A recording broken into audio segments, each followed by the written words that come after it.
up at the self-serve car wash. Let's see how we did. It's been 76 today, middle of February. Why are those quarters green? I don't know. I'm not touching it. Pretty good.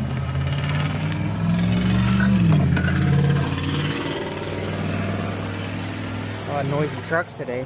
So this would be a day and a half collection. Yes. Yeah. This is bay 2.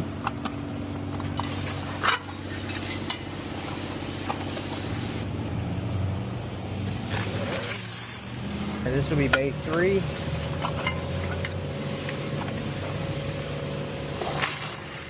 Nice.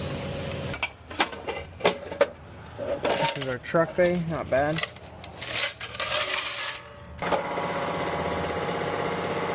Still a good collection.